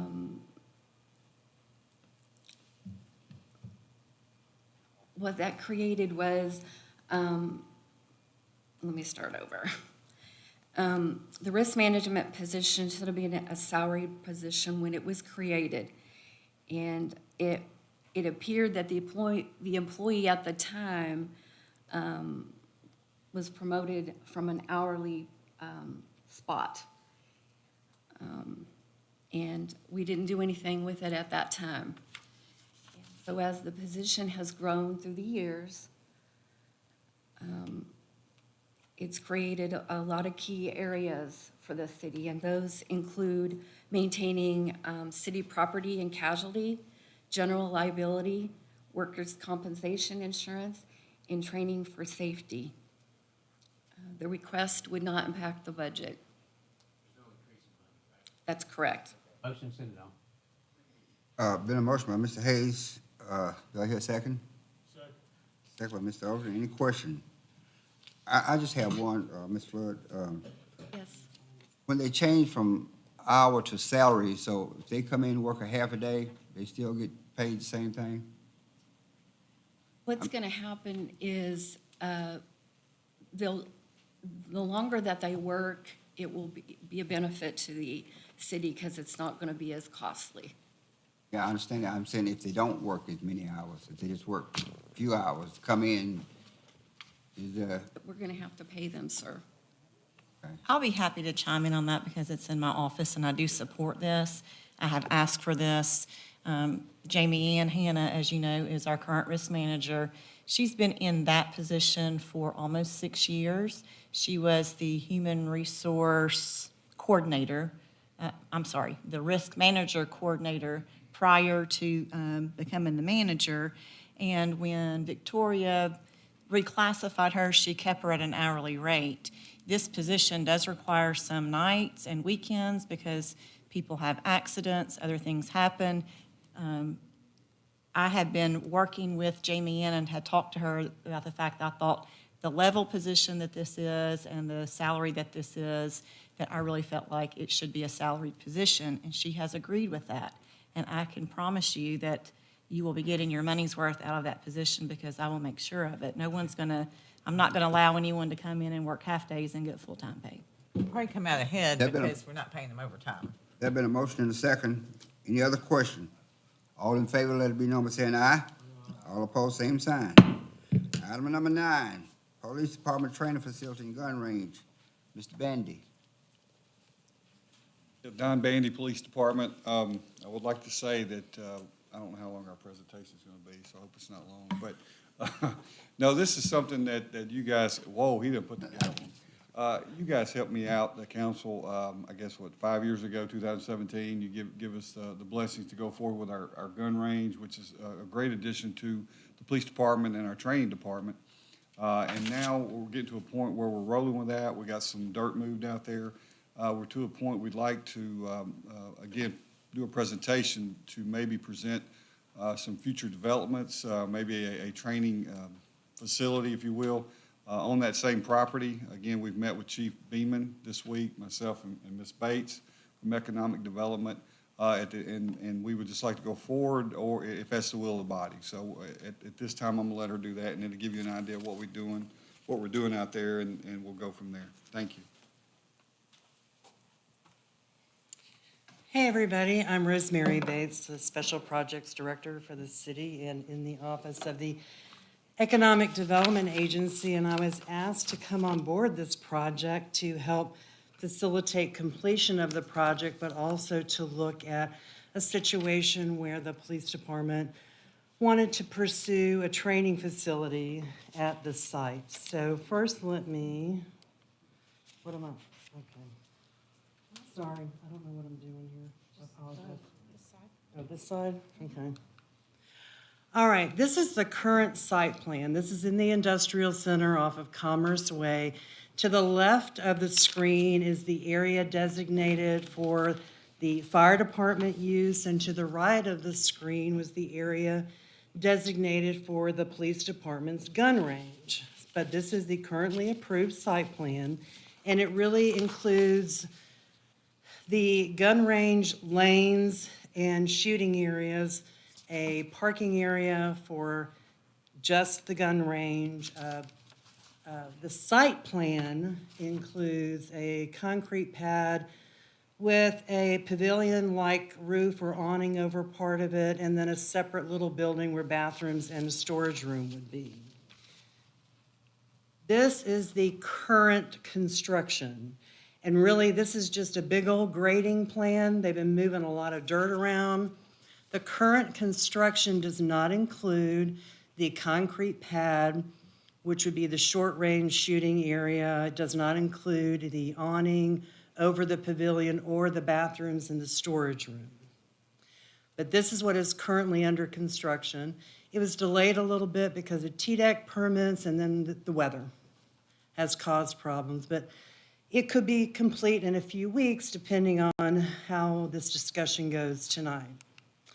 This is an aerial view of the site to show you what has been done. Now, this is from November, but it gives you the extent that they had to go to grade the property. It was topographically challenged. It's in the industrial center, but with the exception of a couple of businesses who thought about opening a campus-type business there, it's never been really sellable. So y'all chose to give it to the fire department and the police department. Okay, all right. This is the budget update, and we can go into details, but basically, outside of the current work that Scotty's Contracting has, the remaining items to be completed are getting rid of the trees and the spoils with the burn pit. This was a little unexpected because initially we thought, or the group thought, that the trees could just be burned on top of the ground, but understandably, after consulting the fire department, there does need to be a burn pit to get rid of those spoils. It includes a high-end estimate for the paving, everything you have to do for the paved asphalt parking lot and the road, and also the concrete curbs. Also in this estimate that we're showing you tonight is, we think this is a high-end estimate, but I'm not going to promise you it could go lower, but an estimate of cost to do the concrete shooting pad, the pavilion awning, 2 bathrooms, a storage room, and a generator. The next line item, we don't have a dollar amount yet. I have sought information from an architect who has helped on the project, but he hasn't gotten back to me. The $6,000 is for the sidewalk from the parking lot to the pavilion. $52,250 is an estimate for the fence and the gate. I don't have a dollar amount yet for the target mounts and the back protection wall. And the back protection wall is actually a concrete wall at the back of the property, so it will have to be designed by an engineer and built per engineer drawings that are approved through the planning and building codes process, as well as the pavilion with the awning and the bathrooms in the storage room. That'll have to be approved by planning and run through codes department. There is a little more than $8,000 for the landscape buffer that's required, and $11,000 for utilities. And let me come back to utilities because there's a little bit of a surprise in the utility part. But that is a total remaining to get all the original work done of $567,000. You originally budgeted $705,000. Scotty's contracting is $226,000.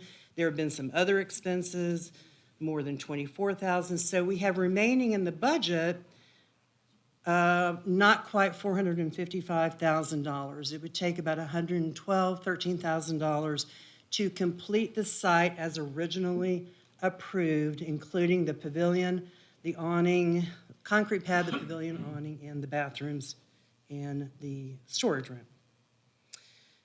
And I can answer any of these questions, but I'm going to get through these slides real fast and then come back to. So are you asking us for another 112,000? I'm not finished yet. I got a In the question. meantime, the police department had Roger Matchett draw a training facility building that could be put in this area on the property.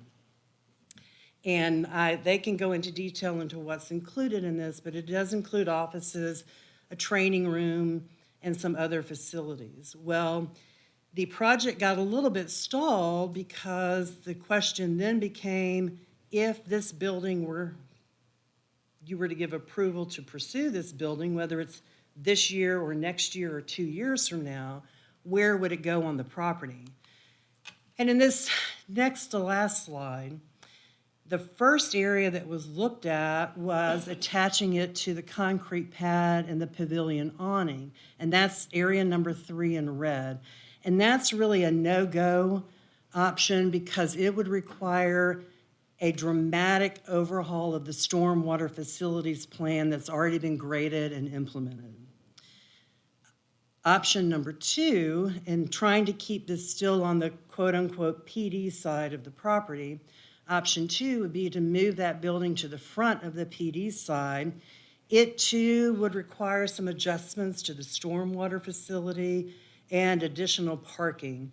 So it would add several months to the completion of the project and additional design work, et cetera.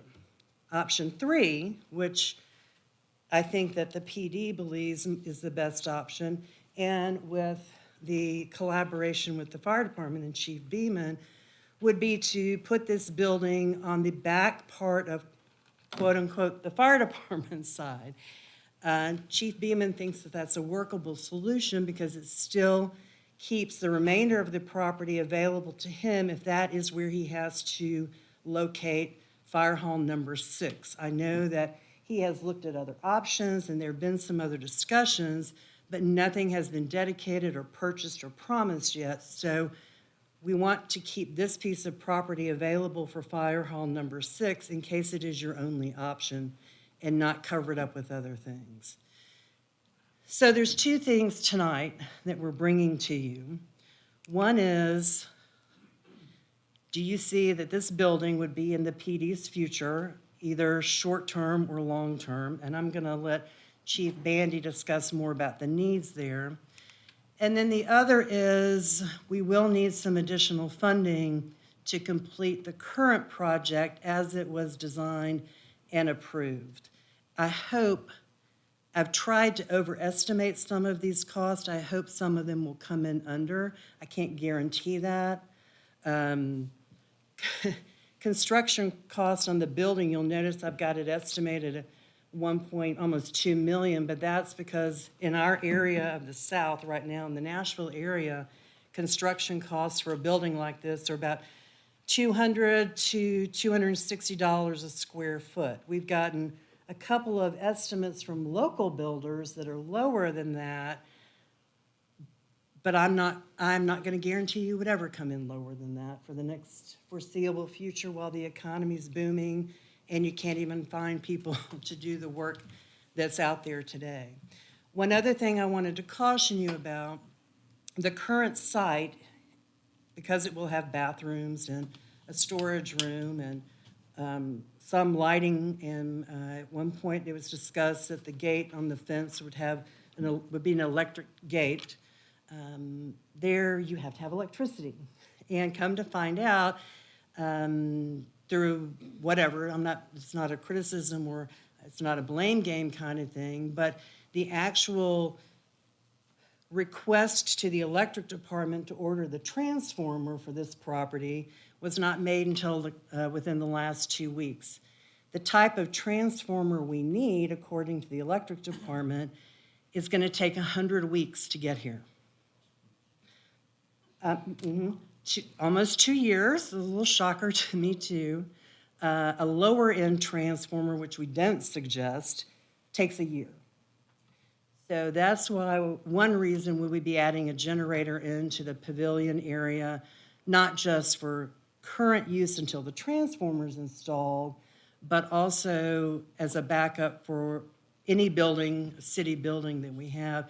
And I neglected to add that there are elements of this that the electric department is donating to the project, as well as public utilities, David Kellogg, so we're saving some costs there.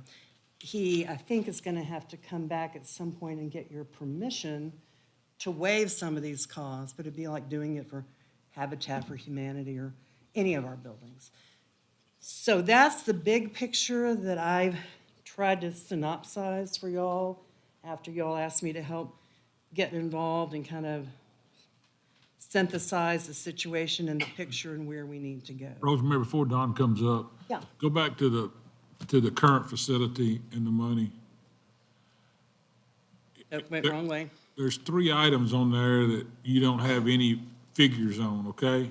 Correct. Do you think that 112,000 is going to cover those 3 No. items as well? No. And that's why I So- said this 112 does not include. So to get our current facility done, Yes, sir. do we have any projections on what it will cost? If we're going to appropriate some money to finish our current facility, do we know what that will be? I am currently working on a design, bid packet, and construction drawings for another project. And that architect, who is not the one who drew this building, is, the total package there is about $55,000 to get all that done. It might be done for less than that. Typically, you don't bid out architecture services. You're not allowed to, because they're creating situations that involve safety, and you don't low bid them. So you really look at who's qualified to do the product. I am really not sure what the target mounts will cost. When I did find out that the back protection wall is an actual engineered concrete structure, it just depends on how tall and how many linear feet that will have to run. I am hoping that you could get everything done for $200,000. I am absolutely guessing on those 3 blue items.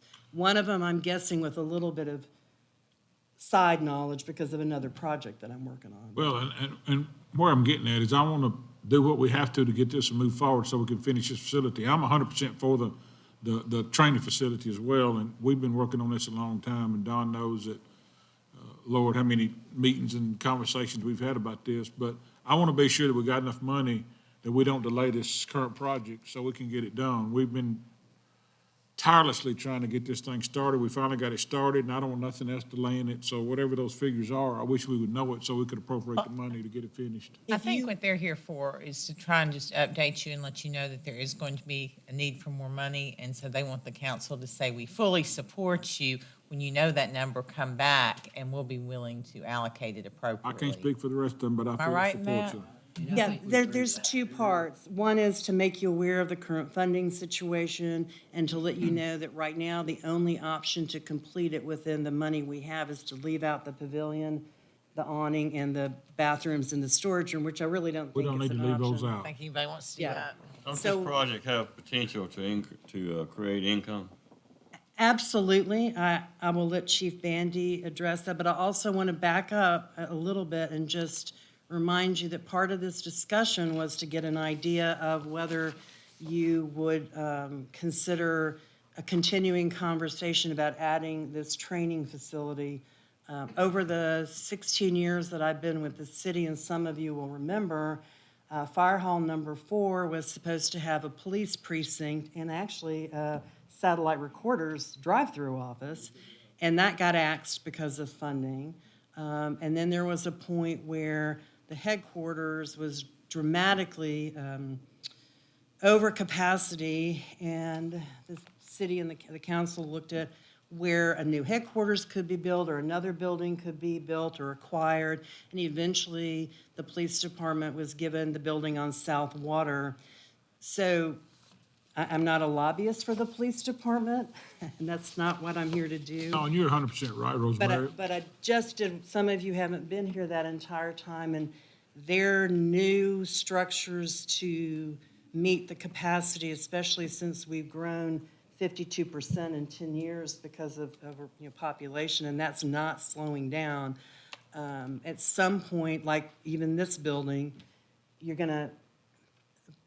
police are gonna need more space. This building, some of our offices may be able to shrink because of online work and those sorts of things and technology, but I don't know that technology is gonna replace police officers and cars and units out in the field to give a rapid response in life-threatening situations. So, again, I'm gonna leave it there, because this really is not my. And I've spoken with Chief Andy a lot about this, and I do think that it's going to serve us all well if we can work together and create a bit of a business plan for the training facility to help, justify the expense for that. But me personally, I don't think we're ready to put it as a priority 1, 2, or 3 until we get a full scope of exactly what everybody's views are for all of this money. I think the support is there, but I told you earlier today, I don't see it being built in the next year just because the construction availability and how long it's taken us to get here. I just don't think that's a realistic hit. But, in the next few years, I think that we could do something. But I don't know that I'm prepared with so many things being thrown at me as important needs that we can say that this is our number 1 priority and we're going to get it done this year. I think we need to get started on it, because the longer we wait, the more it's gonna cost, that's for sure. I mean, it's evidence there with rising cost of material and everything else. We've also got a fire hall, we've got your Clearview Center, we've got, there's so many, the track on Lot 4, all those things that we all want to see happen. And, if you're looking at it from a public health or a community health standpoint, I'd say this should be number 1. But, I can't say that everybody's going to align on that, so. Rosemary, thank you for Thank you. Yeah, you do a bringing good this job. forward. I echo several things that Councilman Overton said. I know that 5 years ago I think I was one of them that initially brought up a gun range for Chief Bandy. To give you some background, when I was a county commissioner, I'm the one that led the charge and made the motion and put the gun range, helped get the gun range going for the county. And I know the county's in a little bit different situation of where they're located at versus where this is located at. I felt that we was behind the 8 ball in our police department when I first got sworn into office. Now, I might be wrong. Don, if you compare what you've got to other cities our size, are we kind of behind the 8 ball in what we need? I know that what brought me to bringing the situation up is because I knew that the county has a lot of different entities that show up out there to train our officers. And I knew at one time, I heard you make a comment that your guys was trying to wait in line to get them qualified, which they've got to do each year, and we had no place here for them to do that. Yes, sir. And first of all, I can't say enough about what she's done in the short time she's been working with us. She's wonderful. So she's, brought light to me and our staff some things that I had no clue about, but I'm learning. So, but as far as the training, I mean, we have to do 40 hours in service. Well, part of that's firearms and obviously the classroom. Well, right now we use the medical mall, which is over at behind the hospital, which we have a great relationship with Ms. Peach in the hospital. But if somebody comes in there and says, hey, you guys got to go, we got a 50-seat facility over there we use. Well, what are we going to do with that? And we also, that's probably 5 or 6 in-services a year. We do a lot of specialized training. And if you've been awake at all in the last few years, you know that is very important for the police department and the police officers in America, is to get your folks trained up. And that, I get a little passionate about it because that's something that I feel strong about. we got to do our very best to train them, and that may be domestic violence or what have you, firearms or what have you. But, you know, we have a responsibility to get our folks trained up, and we got to have the facility and the means to do that. And again, it's great that we have that facility at the medical mall, but if they tell us to get out of there tomorrow, where are we going? Where are you doing your firearm training right now, or your taser or shotgun or whatever? Well, right now, we use the Sumner County Sheriff's Department. Well, you think about that, they have all their folks they have to train in. They have Hendersonville, I think, has been coming up. You know, again, we try to go more than required one time a year. We try to go at least 4 or 5 times a year. Besides our in-service, we try to do different scenarios and those types of things, which is very, very valuable training to our officers. It tries to prepare you for, you pray you don't have to take that chance in that day, but it tries to prepare you for those things. And that's our job, is to make sure they're out there and they have everything they need. And training is very, very important to law enforcement and to our community and to our officers. So, you know, I feel like this, and again, I understand, and you know, I hate, if anybody knows me, I hate to go over budget on anything, and the mayor can attest to that. You know, I didn't realize some of these things were going to pop up, but they did. You know, we're very, very grateful to get the gun range in, and I want to tell you that. Thank you from the bottom of my heart, because we're going to get that in sooner or later, and we're getting closer than we were, a lot closer, and dirt's been moved, and things are going to happen. You know, you're just trying to see in the future that, again, we're growing as a city. Our department has got to grow. You need us 24/7.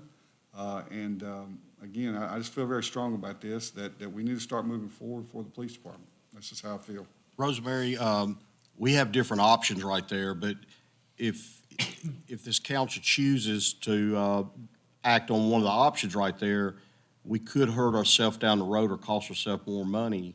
Am I hearing that right?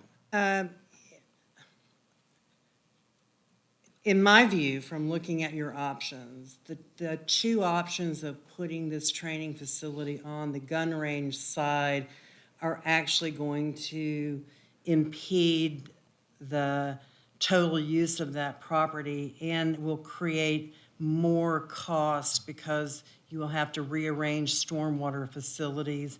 You would have to take out some of what you just paid to have installed if you try to put that building on the PD site. And originally, when we put this on the agenda, we thought that was our only option, and we were going to come and say to you, could you pick A or B if you think you're gonna do this? And then we were gonna go back and factor in the additional cost of new grading and rearranging stormwater facilities and those sorts of things. One option you do have is that you could, not necessarily in this budget year, but in the next budget year, appropriate the funds to go ahead and have the building designed to fit on the other side of the property, and have the construction drawings and bid documents created to the point where you could even bid it out, because bidding it out doesn't obligate you to build it. And then you're going to know it is going to cost $2 million, or it's going to cost 1.3 or 1.8 or 1.6. And I may be going off out of my lane a little bit, but I don't even know what these ARPA funds are going to allow. I know some of them are for construction, some of them are not.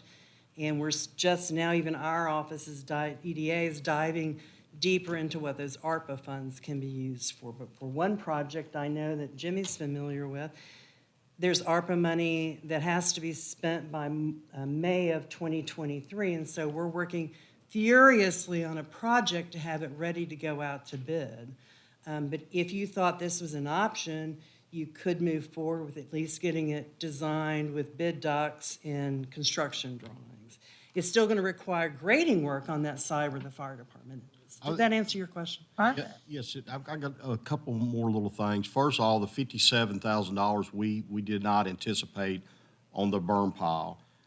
Chief, can we take a dozer and pile that into our hole right there and put a screen around it and burn it? Is there any way that we can save the money right there? Well, I think essentially what you're talking about, Councilman Fennell, is what we're going to require them to do to be consistent with other projects when they have that debris to remove off-site, is to put a curtain up, dig a pit, put an air curtain up, and that allows for it to burn it completely off with very little impact on the community with smoke. Yeah, we have to be careful in that area because of the industrial facilities, and you Understand. can't have that smoky air coming into their air intakes. One of those is a medical supply manufacturer, so you can't, I mean, if a natural fire were to happen, that's one thing, but when you know in advance, you need to protect those industries. and There's a their couple air of people in town that's got the screening that we could, have we checked with any of them to see what they could pile up and burn? The quote that I gave you tonight in this presentation is from Scotty's, who already has the contract. It would be an add-on, a change order to his contract, and would not require us to bid it out. But given that it's already estimated at $57,000, it would have to be bid out with sealed bids, so you're adding a month to even get that quote back. But it might come back less expensive. One other thing, then I'll back up. You guys said 2 years for a transformer. Yeah. I hope my transformer don't go out.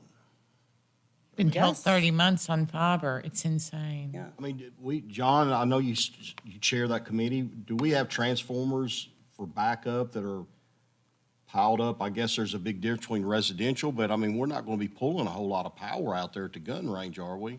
I've had Lyndon Satterfield, our building maintenance supervisor, work with the architect and the electric department, and well, the electric department leaves the choice up to us, but he definitely believes it needs a 3-phase transformer, and I hope I'm saying that right, instead of a 1-phase. But even a 1-phase is a year away. So whatever you do out there to have electricity, you're gonna have to have a generator until the transformer comes in.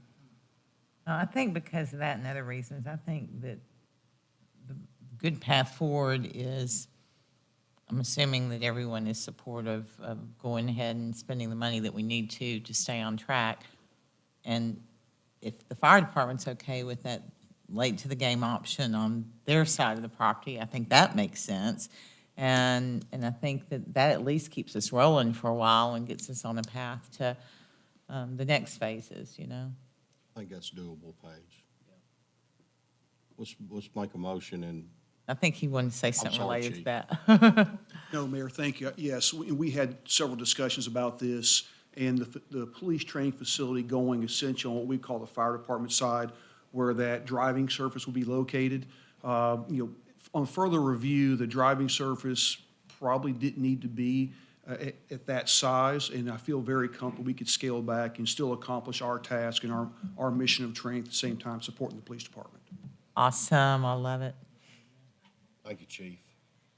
And Vice Mayor Fennell, you don't necessarily have to have a motion tonight. What I'd like to do is get some of those 3 budget line items, better numbers, or at least put numbers in them that are somewhat intelligent, and then perhaps come back in 2 weeks, or if there's an urgent need, just bring an ordinance with a dollar number in it, and then y'all can discuss it, up it, down it, whatever you want to do it at that point. Let's do Is that that. okay? Let's keep moving along. I think you and, pretty much have the council support, but, those figures would make a world of difference. And the mayor does have a point. Without the transformer, you can't turn the building into an operational building, but if you know that it's going to not have electricity for 18 months to 2 years, you can still, and maybe in your next year's budget, these next 2, look at having it operational in that 2 or 3 years from now. If you're so inclined, and I sound like I'm lobbying, You're a very maybe good I am a lobbyist. little bit, but I'm just trying to share their, I think you've got like a whole bunch of police officers behind you going, yeah. Rosemary, can you call Facebook and see if they got an extra transformer laying around there? well, I can't, but my boss, Mr. Fenton, wherever he went, is welcome to call them. Let's do it. All right. Thanks, Rosemary. Thanks, Don. Real quick, I just want to say thank y'all. I don't want you to think I'm not grateful. We're not grateful for what we already have. It's just, we're kind of getting excited about it, and hopefully we can go forward. And again, everything's on hold. It'll be 2 years down the road before you get toilet paper. So, hey, we'll make it work. All right, thank you, Chief. All right, Belvedere Drive and Peninsula Drive, traffic comment, Mayor. 2 weeks ago, we presented the results of our survey that was performed for the traffic comment program, and Councilman Overton asked that we bring it back in 2 weeks. Yeah, and I'm gonna ask that we bring it back again, because I've talked to some people out there, and, you know, they're not ready just to take this completely out. I've got some drawings and stuff that I'm gonna get with Nick about this week, and let's talk about them, see if they're feasible, okay? And, so let's put it off for, I don't know, 2 or 3 committee meetings or something, give us time to maybe get some figures, whatever we gotta do. So I just asked to put this off till next month. Thank you, Nick.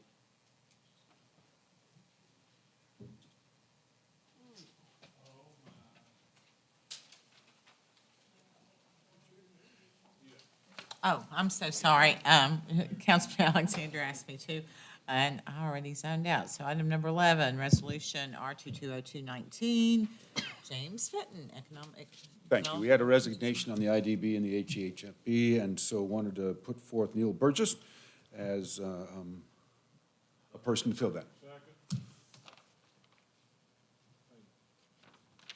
Got a motion and a second? Motion by Vice Mayor Fitton. I'm sorry, I'm trying to make notes on what actions we've taken thus far. Oh, thank you. Motion by Councilman Hayes, second by Councilman Overton. I thought it was Sean over there. Any discussion, questions? All in favor, say aye. Opposed, say no. Thank you. Move along. Item number 12 is Resolution R2202-22. It is for me, and this is a resolution that cities across the state, and certainly in our county, I'm for certain, are taking to their legislative bodies. It's just a resolution of support, and it's for 2 items that have a history here in Tennessee that some of you may recall, some of you may not. Back in 2002, the state had a bit of a fiscal crisis going on. They made 2 changes that impacted cities. One was they increased the sales tax. They did not share the portion. They did not share with the cities the portion that was the increase that they typically had with the rest of the sales tax. And so we're asking for them to do that. We think that would mean about $800,000 a year in additional revenue for the city of Gallatin. The other thing that they did was they increased the single article cap from $1,600 to $3,200, taking away, and then the cities are not realizing that difference between $1,600 and $3,200 the state is realizing at all. And so we're asking for that as well, which would have not as large of a fiscal impact, but still a positive positive fiscal impact. Realize too that, you know, we, or all cities in the state of Tennessee, have pretty much rolled and absorbed the going away of the hall tax, which, you know, we felt like was a good thing for our state, but it hurt our revenue stream. And we're all trying to manage and growth. The state has had, you know, the last couple of years, they've given these large grants to cities. They think they can do that because there's a surplus, but that doesn't help us plan long-term for the future. So we want to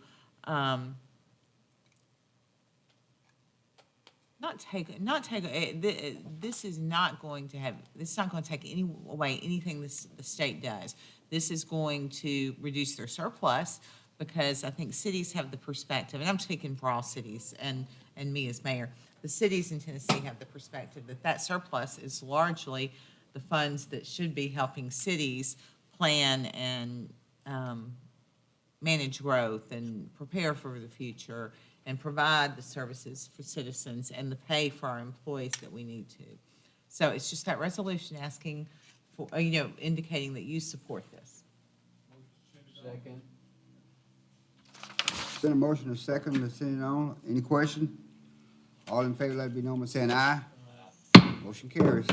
Item number 13, resolution number R2202-18, reappointing Steve Camp and Roger Matchett to the Gallatin Construction Board of Adjustment and Appeal. Motion to approve. Motion made by Mr. Hayes, second by Councilman Alexander. Any question? That seems odd, don't it? Any question? All in favor, let it be known by saying aye. Ayes have it. Any objection? Motion carries. Item number 16, resolution number R2202-24, confirming appointment of Gallatin Municipal Board of Zoning and Appeal member, mayor. Yes, and bless her heart, she sat through the whole meeting. This is, this is the Construction Board of Adjustment and Appeals. And to that, we are, okay, we're on 14, sorry. I'm still trying to catch up with my notes. This is the last resolution, and this is the Board of Zoning and Appeals. And this is where we have had some openings for quite some time, or an opening for quite some time, because there was a resignation. And we are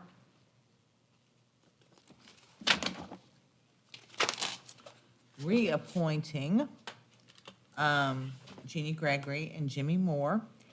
And we are appointing Matt Harris to take John Pereira's position at the end of his term, which is in May. And then there was, Homer Vaughn was on the commission and no longer is, and to replace him, we are appointing Sierra Holman, who is with us this evening. And she's going to serve the remainder of his term to see how much she loves it and wants to stay with it. So, but I appreciate that both Jeannie Gregory, well, also the reappointment of Drew Schreiner. I didn't realize that one was in there as well. I've talked to Jeannie Gregory and Jimmy Moore. I've not talked to Drew, but I assume he is willing to still serve. And I have talked to John Pereira and Matt Harris and Ms. Holman. So all of those would move forward. Second. Motion by Mr. Overton, second by Mr. Hayes. To send it on. Any question?